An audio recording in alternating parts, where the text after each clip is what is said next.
이 교회 시대에 이긴 자들에게 약속하신 축복.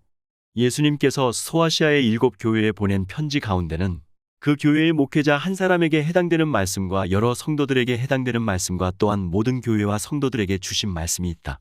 각 편지 중에는 목회자를 칭찬하는 말씀도 있고 책망하는 말씀도 있으며 회개를 촉구하는 말씀이 있는가 하면 권면의 말씀도 있다. 그리고 그 편지들의 마지막 부분에는 이긴 자들에게 약속하신 말씀이 있는데 이것은 이 세상에 있는 모든 교회의 성도들에게 해당되는 말씀이다. 이 과목에서는 그 편지들 중에서 이긴 자들에게 약속하신 말씀에 대해서만 연구하는데 계시록 2장과 3장에 나오는 순서대로 하지 않고 먼저 빌라델비아 교회의 사자에게 보낸 편지부터 시작하여 두아디라 교회, 라오디게아 교회, 에베소 교회, 사대 교회, 버가모 교회 그리고 서머나 교회의 사자에게 보낸 편지의 순서대로 연구한다. 빌라델비아 교회의 사자에게 보낸 편지를 먼저 해석하는 것이 좋다고 할 수 있는 이유는 교회 시대의 이긴 자들에게 약속하신 말씀과 요한계시록 전체를 쉽게 해석하고 정돈할 수 있기 때문이다. 좀 더 자세히 말하자면 하나님께서 교회 시대의 이긴 자들을 몇 명이나 예정하셨는지 알게 되면 모든 성도들이 다 이긴 자가 될 수 없다는 것을 선명하게 깨닫게 됨으로써 계시록 전체를 질서정연하게 해석하는데 큰 도움이 된다는 것이다. 이제부터 이긴 자들에게 약속하신 말씀을 각 교회의 사자들에게 보낸 편지별로 나누어서 살펴보도록 한다. 빌라델비아 교회의 사자에게 보낸 편지. 이기는 자는 내 하나님 성전의 기둥이 되게 하리니 그가 결코 다시 나가지 아니하리라. 내가 하나님의 이름과 하나님의 성 곧 하늘에서 내 하나님께로부터 내려오는 새 예루살렘의 이름과 나의 새 이름을 그 위에 기록하리라. 성전의 기둥이 됨. 이긴 자들은 하나님 성전의 기둥이 되게 하신다고 했는데 성전은 무엇을 가리켜 말하며 성전의 기둥이 된다는 것은 무슨 뜻인지 알아보자. 일반적으로 성전이라고 하면 교회의 건물을 가리켜 말하는 것으로 생각한다. 그러나 본문에 나온 성전은 천국을 상징하는 것이다. 에베소서 2장 20절로 22절을 보면 너희는 사도들과 선지자들의 터 위에 세우심을 입은 자라. 그리스도 예수께서 친히 모퉁이 돌이 되셨느니라. 그의 안에서 건물마다 서로 연결하여 주 안에서 성전이 되어가고 너희도 성령 안에서 하나님의 거하실 처소가 되기 위하여 예수 안에서 함께 지어져 가느니라고 하였다. 이 말씀에서 서로 연결하여 주 안에서 성전이 되어가고라는 것은 성도들 한 사람 한 사람이 성전을 만드는 건축재료들인데 모든 건축재료들이 연결되어야만 성전이 완성되는 것처럼 구원받게 될 성도들의 수가 충만히 채워져야만 천국이 완성된다는 것이다. 그러므로 만들어지고 있는 성전은 곧 준비되고 있는 천국을 상징하는 것이다. 또한 요한복음 14장 1절로 3절을 보면 너희는 마음에 근심하지 말라. 하나님을 믿으니 또 나를 믿으라. 내 아버지 집에 거할 곳이 많도다. 그렇지 않으면 너희에게 일렀으리라. 내가 너희를 위하여 처소를 예비하러 가노니 가서 너희를 위하여 처소를 예비하면 내가 다시 와서 너희를 내게로 영접하여 나 있는 곳에 너희도 있게 하리라 고하였다. 이 말씀은 예수님께서 승천하신 때부터 재림하실 때까지 성도들이 영원히 살아야 될 처소 즉 천국을 만드신다는 계획을 보여주신 것이다. 여기에서 처소를 예비하신다는 것은 성전이 만들어지고 있는 것과 같은 이치이다. 그러므로 성전은 천국을 상징하는 것이다. 그리고 이긴 자들을 성전 즉 천국의 기둥이 되게 한다는 것은 무슨 뜻인가? 건물에는 여러 가지 재료가 사용되는데 그 재료들 가운데 가장 중요한 것은 기둥이다. 기둥이 튼튼하면 그 집이 튼튼한 것이고 기둥이 약하면 집도 약할 수밖에 없다. 그러므로 성전의 기둥이 되게 한다는 것은 천국에서 기둥과 같이 중요한 성도가 된다는 것을 가리켜 말한다. 그런데 천국은 성도들이 이 세상에 사는 동안 행한 대로 상급을 받아 영생하는 곳이므로 천국에서 기둥 같은 성도가 된다는 것은 이 땅에서 기둥 같은 하나님의 일꾼으로 충성했다는 것을 의미한다. 그러므로 이긴 자들은 교회 시대 동안 천국 건설 사업을 위하여 기둥과 같은 하나님의 사역자들로 충성했기 때문에 그 상급에 따라 천국에 들어가서도 기둥 같은 성도가 된다는 것이다. 이와 같이 하나님께서는 천국에 들어간 성도들에게 행한 대로 갚으시고 심은 대로 거두게 하신다는 약속의 말씀대로 이루어 주신다. 그리고 이긴 자들은 교회 시대 동안 즉 성령 강림하신 때부터 주님께서 공중 강림하실 때까지 시대적으로나 지역적으로 또 각 분야별로 하나님께서 기둥같이 세워 충성하게 하였던 성도들이다. 초대교회의 사도들과 교부들 그리고 성인들은 모두가 천국 건설 사업을 위하여 기둥 역할을 하였던 성도들이며 이긴 자들이었다. 이렇게 위대한 성도들에 대해서는 E.S. 모이어가 쓴 인물 중심의 교회사라는 책에 잘 나타나 있다.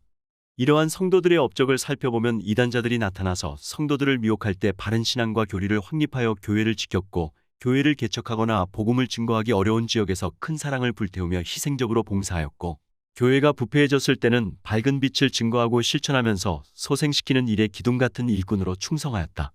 본서 중에 있는 성화된 성도들의 생애, 영적 성장론, 마태복음 13장 비유해설 등을 통해서 자세히 알게 되겠지만 교회 시대 이긴 자들이라고 인정할 수 있는 몇 사람을 소개해 본다. 12사도를 비롯하여 사도 바울, 디모데, 누가복음을 쓴 누가, 마가복음을 쓴 마가, 서머나 교회의 순교자 폴리캅, 빌라델비아 교회의 사자, 순교자 저스틴, 이레니우스, 알렉산드리아의 클레멘트, 교부 오리겐, 라틴학파의 교부 터툴리안, 시프리안, 삼위일체 교리를 확립한 교부 아다나시우스, 크리소스톰, 히포의 감독 어거스틴, 최초의 수도자 안토니, 주상성자 시메온, 히브리어를 연구하여 벌게이트 성경을 출판한 제롱, 수도원 규칙을 제정하고 수도원 제도를 발전시킨 베네딕토, 그레고리 1세, 독일 선교의 선구자 보니페이스, 가장 위대한 성자 아시시의 프랜시스와 그의 12제자, 도미니코, 클레이보의 버나드, 중세 가톨릭의 신학을 집대성한 토마스 아퀴나스, 그리스도를 본받아를 쓴 토마스 아켐피스, 종교개혁자 마틴 루터, 칼빈, 예수의 창설자 ig나티우스 로율라, 가르멜 수도회를 개혁한 아빌라의 데레사, 십자가의 성 요한, 천국과 연옥과 지옥을 경험하고 신곡을 쓴 단테, 38년간 병상 생활을 하며 복음을 증거한 니드비나, 결혼을 하고서도 동정을 지킨 군의군다 황후, 신라권 복락원을 쓴 존 밀턴, 철로역정을 쓴 존 버년, 모라비아 교단을 창설한 진젠돌프 백작, 경건한 삶을 위하여를 쓴 윌리엄 로우, 천국과 지옥을 쓴 스웨덴 보르그, 감리교의 창시자 요한 웨슬리, 중국의 성자 워치만 리, 사선을 넘어서를 쓴 하천풍원, 내총감삼, 중국 내륙섬교회의 창시자 허드슨 테일러, 인도의 성자 썬다싱, 기도의 용사 조지 뮬러, 역경을 극복한 헬렌 켈러, 사랑의 선교회의 마더 테레사, 한국의 이용도 목사, 주기철 목사, 이성복 목사 등이 천국 건설 사업에 기둥같이 쓰임받았던 성도들이다. 그리고 이긴 자들에게는 결코 다시 나가지 아니하리라고 했는데 이것은 이긴 자들이 광야 연단 과정을 통과하면서 정결케 되어 생명의 땅 즉 가나안 땅에 들어간 성도들이므로 완전한 구원을 보장받았음을 의미하는 것이다. 웨슬리 신학에서는 이긴 자들을 완전 성화 은총 즉 완전 구원을 받은 성도들이라고 말한다. 새 예루살렘의 이름을 기록해 주심. 이긴 자들에게 새 예루살렘의 이름을 기록해 준다는 것은 요한계시록 22장 14절에서 그 두루마기를 빠는 자들은 복이 있으니 이는 저희가 생명나무에 나아가며 문들을 통하여 성에 들어갈 권세를 얻으려 함이로다 라고 말씀하신 바와 같이 새 예루살렘에 들어갈 권세를 주신다는 뜻이다. 두루마기를 빨았기 때문에 새 예루살렘에 들어갈 권세를 주신다는 것은 이긴 자들이 교회 시대 동안 이 세상에 살면서 광야 연단 과정을 통과하며 두루마기 즉 자기 행실을 빨아 정결하게 되었으므로 새 예루살렘에 들어가게 하신다는 뜻이다. 이 새 예루살렘에 대한 견해가 정확하지 못하다면 요한계시록을 체계적으로 질서정연하게 해석할 수 없다. 그런데 많은 사람들은 새 예루살렘을 천국의 전체인 줄로 잘못 알고 있다. 그러나 새 예루살렘은 천국 전체가 아니고 천국의 수도라는 것을 알아야 한다. 모형적 진리에서 보면 가나안 땅의 수도 예루살렘은 천국의 수도 새 예루살렘의 모형임을 알 수 있다. 또한 요한계시록 21장에서 보면 신천지 즉 천국은 새 예루살렘과 만국으로 구분되어 있는데 새 예루살렘은 천국의 수도이고 만국은 천국의 지방에 해당됨을 알 수 있다. 이상과 같은 진리에 대하여 3층으로 된 천국을 보고 온 영계체험자들이 증거한 내용과 비교해보면 3층 천은 하나님의 보좌가 있으므로 새 예루살렘에 해당하고 1층 천과 2층 천은 만국 곧 지방에 해당되는 것이다. 그리고 천국의 모형인 성막 즉 성전의 구조를 볼 때도 하나님의 보좌가 있는 지성소는 천국의 수도 새 예루살렘을 상징하고 성소는 천국의 지방을 상징하는 것임을 알 수 있다. 따라서 새 예루살렘은 천국 전체가 아니고 천국의 수도이며 지성소라고도 하고 3층 천이라고도 할 수 있다. 새 예루살렘은 천국의 태양 되시는 하나님의 보좌가 있는 곳이며 천국에서 가장 밝은 빛으로 충만하고 가장 축복받은 도성이다. 그러므로 새 예루살렘의 이름을 받은 이긴 자들은 가장 밝은 빛 가운데서 생활한 성도들이기 때문에 가장 큰 상급을 받고 새 예루살렘에 들어가는 것이다. 하나님의 이름과 나의 새 이름을 기록해 주심. 이긴 자들에게는 하나님의 이름과 나의 새 이름을 기록해 준다고 하였다. 요한계시록 5장 6절에 내가 또 보니 보좌와 내 생물과 장로들 사이에 어린 양이 섰는데 일찍 죽임을 당한 것 같더라.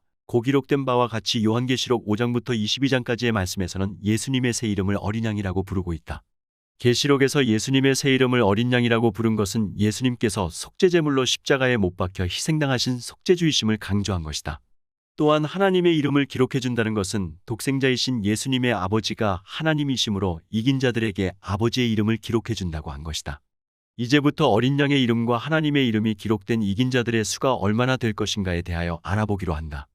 요한계시록 14장 1절을 보면 또 내가 보니 보라 어린 양이 시온산에 섰고 그와 함께 14만 4천이 섰는데 그 이마에 어린 양의 이름과 그 아버지의 이름을 쓴 것이 있도다 라고 하였다.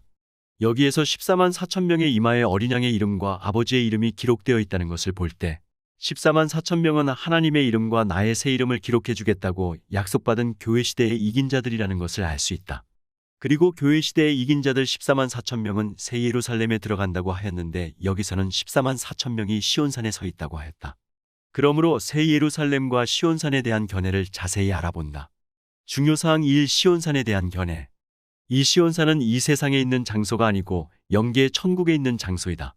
요한계시록 14장 3절을 보면 저희가 보좌와 내 생물과 장로들 앞에서 새 노래를 부르니 땅에서 구속함을 얻은 14만 4천인 밖에는 능히 이 노래를 배울 자가 없더라 고 하였다. 여기에서 14만 4천 명이 보좌와 내 생물과 장로들 앞에서 새 노래를 부르고 있음을 볼 때 14만 4천 명이 어린 양과 함께 서 있는 시온산은 이 세상의 이스라엘 땅에 있는 시온성이 아니고 천상낙원의 시온산이라는 것을 알 수 있다. 그리고 모형적 진리에 비추어 보면 솔로몬 왕 시대의 가나안 땅은 완성된 천국 곧 영원한 천국의 모형이고 예루살렘성은 완성된 천국의 수도인 새 예루살렘의 모형이다. 솔로몬 왕이 예루살렘성을 만들기 전에는 가나안 땅의 수도를 시온산성이라고 불렀다. 이와 같이 천국의 수도인 시온산은 천년왕국 시대가 끝나고 신천지 시대가 되면 새 예루살렘성이라고 부르게 되는 것이다. 다시 말해서 현재 천상낙원에 있는 시온산은 천년왕국 시대가 끝날 때까지만 부르게 될 이름이다. 시온산이나 새 예루살렘은 동일한 장소이기 때문에 요한계시록 14장 1절에서는 14만 4천 명이 어린 양과 함께 시온산에 서 있다고 한 것이다. 앞에서 새 예루살렘으로 교회 시대의 이긴 자들 14만 4천 명이 들어간다고 하였는데 과연 요한계시록 가운데 그들이 새 예루살렘으로 들어가는 모습이 있는지 확인해 본다. 먼저 요한계시록은 시대적 순서를 따라 계시된 말씀이라는 것을 알아야 한다. 요한계시록 20장은 천년왕국 시대가 시작될 때부터 끝날 때까지에 대하여 기록되어 있고 21장 9절부터 22장 5절까지는 신천지의 수도 새 예루살렘에 대한 말씀이 기록되어 있다. 그러므로 천년왕국 시대가 끝난 다음에 영원한 신천지와 새 예루살렘 시대가 열리게 된다는 것을 알 수 있다. 요한계시록 21장 24절을 보면 만국이 그 빛 가운데로 다니고 땅의 왕들이 자기 영광을 가지고 그리로 들어오리라고 하였다.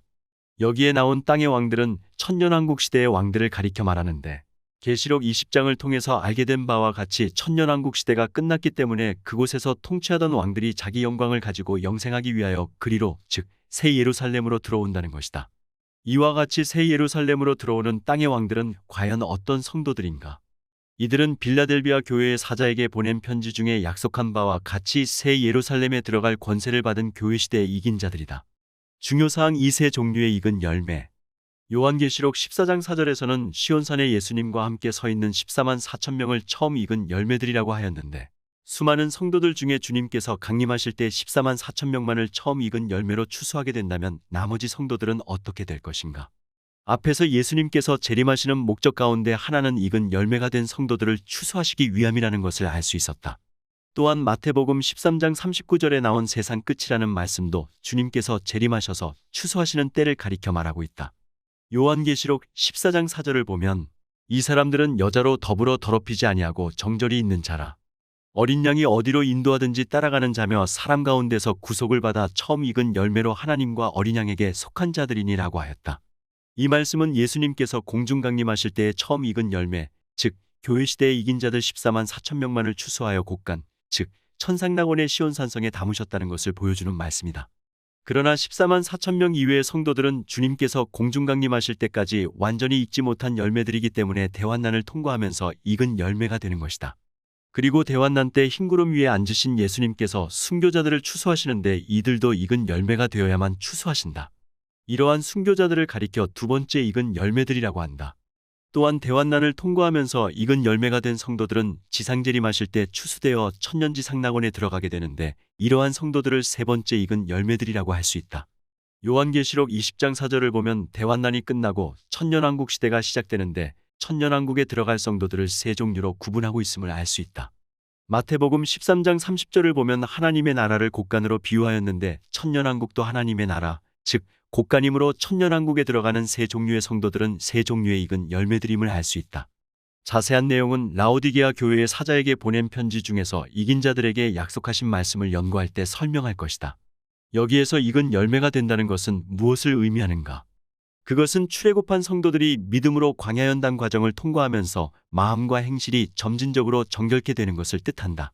다시 말해서 성도들이 가나안 땅에 들어가기 위하여 광야에서 마귀와 세상과 역경과 싸우며 하나님의 말씀을 철저하게 지키는 훈련을 다 받게 되면 익은 열매가 되었다고 하는 것이다. 두아디라 교회의 사자에게 보낸 편지. 이기는 자와 끝까지 내 일을 지키는 그에게 만국을 다스리는 권세를 주리니 그가 철장을 가지고 저희를 다스려 질그릇 깨뜨리는 것과 같이 하리라. 나도 내 아버지께 받은 것이 그러하니라. 내가 또 그에게 새벽별을 주리라. 만국을 다스리는 권세를 주심. 이긴 자들에게는 만국을 다스리는 권세를 주리라고 하였는데 여기에 나오는 만국은 어느 시대의 만국인가? 쉽게 이해할 수 있도록 먼저 신약성경에 나오는 여러 시대의 만국에 대하여 알아보기로 하자. 중요사항 신약성경에 나온 네 종류의 만국.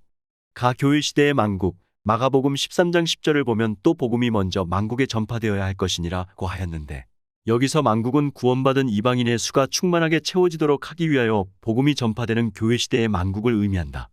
나 적그리스도 시대의 만국, 요한계시록 18장 3절을 보면 그 음행의 진노의 포도주를 인하여 만국이 무너졌으며라고 하였는데 이 무너진 만국은 대환난 때 적그리스도가 통치하는 후 3년 반 환난기의 만국이다. 다 천년지상낙원의 만국, 요한계시록 21장 26절을 보면 사람들이 만국의 영광과 존귀를 가지고 그리로 들어오겠고라고 하였는데 여기에서의 만국은 새 예루살렘에 들어갈 권세를 받은 이긴 자들이 천년왕국 시대가 끝났기 때문에 영광과 존귀를 가지고 새 예루살렘에 들어가는 것을 볼 때 천년왕국 시대의 만국이라는 것을 알 수 있다.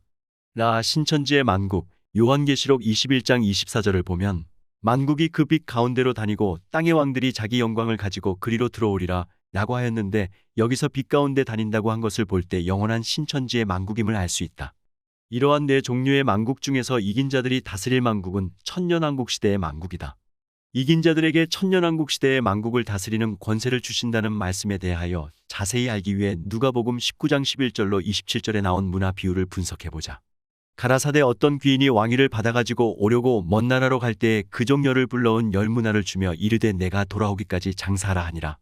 귀인이 왕위를 받아가지고 돌아와서 은준 종들의 각각 어떻게 장사한 것을 알고자 하여 저희를 부르니 그 첫째가 나와 가로되 주여 주의 한 문화로 열 문화를 남겼나이다. 주인이 이르되 잘하였다 착한 종이여 내가 지극히 작은 것에 충성하였으니 열 고을 권세를 차지하라 하고 이 말씀에서 어떤 귀인은 예수님을 가리켜 말하며 왕위를 받아가지고 오기 위해 먼 나라로 간다는 것은 장차 만왕의 왕으로서 큰 권세를 가지고 재림하시기 위하여 승천하신 사건을 상징한다.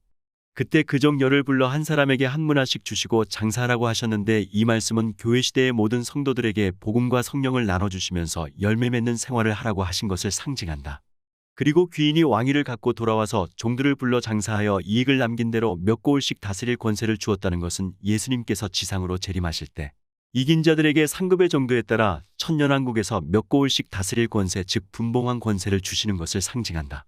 그러므로 이긴 자들에게 만국을 다스리는 권세를 주신다는 것은 천년왕국 시대의 만국에서 다스릴 권세 즉 분봉한 권세를 주신다는 것이다. 그리고 그가 철장을 가지고 저희를 다스려 질그릇 깨뜨리는 것과 같이 하리라고 하셨는데 이것은 이긴 자들에게 주시는 분봉한 권세가 철장 즉 쇠지팡이로 가장 약한 질그릇을 깨뜨리는 것과 같이 강력한 권세라는 말씀이다. 예수님께서는 지상으로 재림하실 때 철장 권세를 가지고 아마겟돈에 모인 세상의 왕들과 군대들을 심판하시게 된다. 또한 이긴 자들도 철장 권세를 가지고 주님과 함께 아마겟돈 심판에 동참하게 되며 천년왕국 시대의 만국을 통치하게 되는 것이다. 새벽별을 주심. 새벽별은 새별이라고도 하는데 어두운 밤을 밝은 낮으로 인도하는 별이며 수많은 별들 중에서 가장 밝은 별이다. 요한계시록 22장 16절을 보면 나는 다윗의 뿌리요 자손이니 곧 광명한 새벽별이라 고하였는데 여기에서 광명한 새벽별은 예수님을 가리켜 말한다. 또한 요한복음 14장 6절을 보면 내가 곧 길이요 진리요 생명이니라고 하셨다. 따라서 새벽별은 생명 되시는 예수님을 가리켜 말하는 것이다. 그러므로 교회 시대의 이긴 자들 14만 4천 명에게 새벽별을 주신다는 것은 이 세상에 사는 동안 예수님의 생명을 영속에 내주하빌되게 하신다는 뜻이다. 생명이 영속에 내주하빌된다는 진리에 대해서는 에베소 교회의 사자에게 보낸 편지 중에서 이긴 자들에게 생명과를 주워 먹게 하신다는 진리를 해설할 때 자세히 알게 될 것이다.